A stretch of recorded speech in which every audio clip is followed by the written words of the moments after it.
Suppose that आप किसी से कोई काम करवाना चाहते हो पर वो बंदा मान ही नहीं रहा है, तो उस कंडीशन में आप क्या बोलेंगे?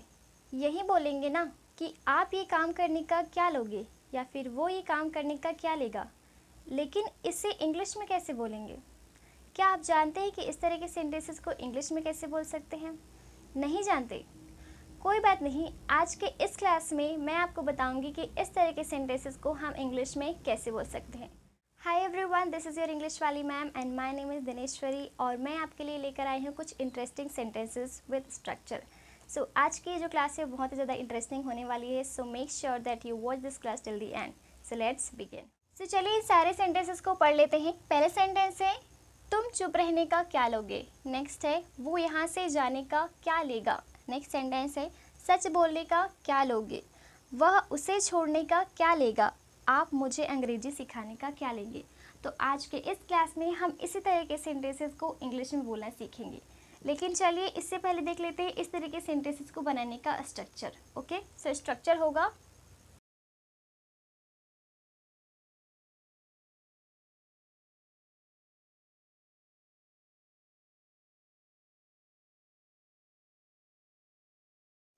ऑलराइट गाइस, सो ये रहा आपके इस तरह के सेंटेंसेस को बनाने का structure. Let's read it. What plus will plus आपका सब्जेक्ट प्लस आपका टेक टू प्लस आपका वर्ब का फर्स्ट फॉर्म देन आपका ऑब्जेक्ट। सो चलिए देख लेते हैं सेंटेंसेस के थ्रू कि इसे हम इंग्लिश में कैसे बनाएंगे। सो पहले सेंटेंस है, तुम चुप रहने का क्या लोगे।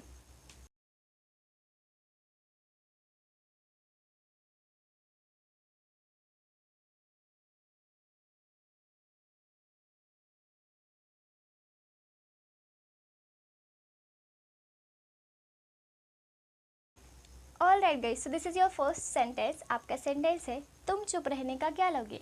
What will you take to keep quiet. So यहाँ पर आपका जो ये क्या लोगे, इसके लिए हमने यहाँ पर यूज़ किया है what will you take.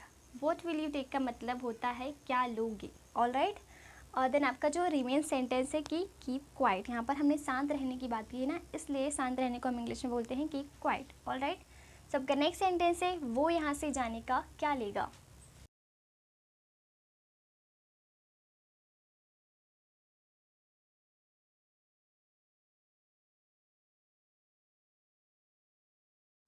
Okay, सो आपका नेक्स्ट सेंटेंस है, वो यहाँ से जाने का क्या लेगा। What will he take to go from here. Next sentence है, सच बोलने का क्या लोगे।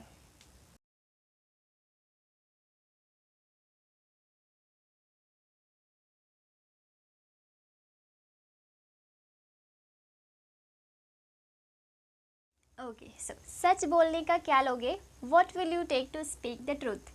यहाँ पर हमने सेकेंड पर्सन की बात की है, इसलिए हमने यहाँ पर यू यूज़ किया है। ऑलराइट, जैसे कि कोई सेकेंड पर्सन है, उसे हम पूछते हैं कि सच बोलने का क्या लोगे, तो उस कंडीशन में आप जानते हैं कि हम किसी दूसरे व्यक्ति की बात करते हैं, इसलिए हमने यहाँ पर यू एज अ सब्जेक्ट लिखा है। ऑलराइट, नेक्स्ट सेंटेंस है, वह उसे छोड़ने का क्या लेगा।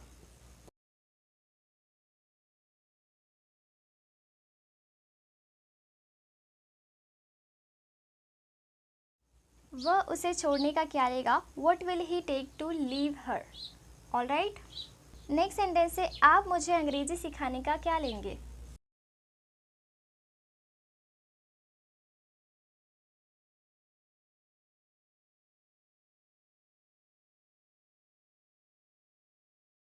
सो आपका नेक्स्ट सेंटेंस है, आप मुझे अंग्रेजी सिखाने का क्या लेंगे। What will you take to teach me English. Alright, so हमने सारे सेंटेंसेस डील कर लिए हैं। चलिए इन सारे सेंटेंसेस को एक बार फिर से रीड कर लेते हैं। पहला सेंटेंस है, तुम चुप रहने का क्या लोगे। What will you take to keep quiet. वो यहाँ से जाने का क्या लेगा। What will he take to go from here. सच बोलने का क्या लोगे। What will you take to speak the truth. वह उसे छोड़ने का क्या लेगा। What will he take to leave her. आप मुझे अंग्रेजी सिखाने का क्या लेंगे। What will you take to teach me English. Now you can take a screenshot. तो यहाँ पर हमने क्या जाना, क्या लेंगे या फिर क्या लोगे। इस सेंस में हमने क्या यूज़ किया इंग्लिश में, what will you take. Alright, ये जो आपका यू है, इसकी जगह कोई भी सब्जेक्ट हो सकता है। ऑलराइट, सो इसका मतलब ही होगा क्या लोगे या फिर क्या लेंगे। ऑलराइट, ऑल राइट गाइस, बहुत ही सिंपल सा स्ट्रक्चर था। इस तरह के सेंटेंसेस को बनाना बहुत ही ज़्यादा इजी है। हम इजीली इस तरह के सेंटेंसेस को फॉर्म कर सकते हैं और इन्हें अपने स्पोकन इंग्लिश में भी यूज़ कर सकते हैं। आई होप कि आज की ये क्लास आपको समझ में आ गई होगी और आप भी इजीली इस तरह के सेंटेंसेस को फॉर्म कर पा रहे होंगे।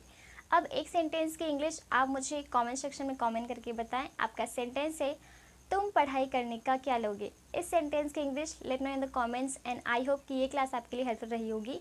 If you consider that this class was helpful for you, so make sure that you hit the like button and share this class to your friends and your relatives. And if you haven't followed me, so make sure that you follow me. And thank you so much for watching this class till the end. I will meet you in the next class. Till then, bye bye. Take care. Keep learning. Keep watching.